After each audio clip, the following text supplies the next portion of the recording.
Church anniversary namin, kaya nagluto kami ng kaldereta, minudo, pork kilawin at chop suey. Kaya tara, samahan nyo kaming muli sa aming panibagong araw. Happy Sunday! Sabado pa lang ito ng hapon, abala na nga dito si Tatay at itong iba namin mga kapatiran sa paghahanda para sa aming church anniversary kinabukasan. Habang nagkakatay nga ng baboy dito, tingnan nyo naman itong mga kalabaw dito sa likod ng bahay namin. Talagang nakatingin sila, parang alam siguro nila talaga yung mga nangyayari. At ito naman ang tuka ng mga kababaihan. Siyempre, dito tayo sa pagaget ng mga sibuyas, bawang, carrots, patatas, sayote at iba pang mga pangsahog. Magko-coffee jelly din nga raw kami ngayon, kaya ayan, nagsalang na nga kami dito ng gulaman. Tapos, ayan nga, at natadtad na rin nga pala itong mga karne. Tatadtad rin nga pala yan ng maliliit dahil pang dalawang putahe nga pala itong lulutuin namin ngayon. At eto nga, at nakapag-marinate na nga pala sila dito ng pang kaldereta at pang minudo. Siyempre, kapag ganito nga pong mga handaan talaga dito sa amin, eto yung mga pangunahing ulam. At kapag ganitong may tulungan, may gawaan, syempre nauuna na nga diyan ang pagluluto nitong mga lamang loob. Yan nga't nagluto dito sa atile nitong pork kilawin. Tapos nagsabaw rin nga kami nitong mga buto-buto at nilahukan lamang namin yan ng papaya. Ay, ang pagkakasarapan din ng sabaw, lalo pa kapag ganitong gabi malamig.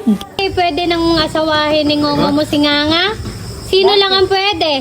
Ang inay. Oo. Baby pa ako, dede pa ako. Baby pa. Habang nagkakain-kain nga kaming lahat diyan, yan nga at nag-umpisa na rin nga pala ng pagluluto dito si Tatay sa may likod ng aming bahay. Inuna nga pala nilang lutuin ngayon yung minudo. Alam niyo yung tipong kahit kakakain ko pa lang, naamoy ko pa lang ito, parang nagugutom na rin kaagad ako. Ito talaga yung mga pangunahing ulam, lalo pa kapag ganitong mga may handaan dito sa amin sa probinsya. Ito talaga yung hindi pwedeng mawawala. Kalderetahin naman nga pala itong susunod nilang isalang dito. Alam niyo ba, pagkatapos nga nilang maluto lahat ng ito, ilalagay nila yan sa plastic, tapos ilalagay sa styrofoam, tapos hindi naman daw yun masisira kahit pang pananghalian pa namin ito kinabukasan.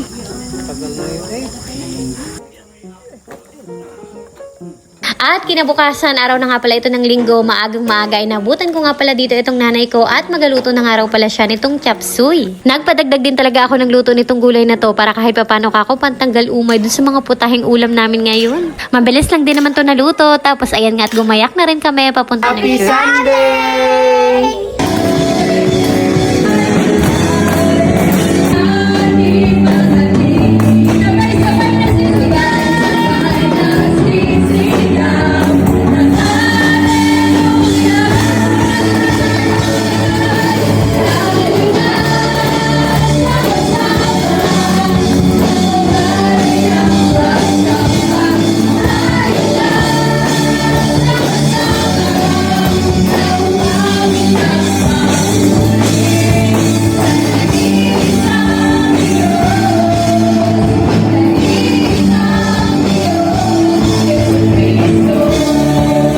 Church, hindi lang tayo iniingatan, hindi lang natin kasama, hindi lang tayo pinoprotektahan, at hindi lang tayo inililid ng Diyos. Ang Iglesia ay pinalalakas ng Diyos. Tayo ay pinalalakas ng Diyos.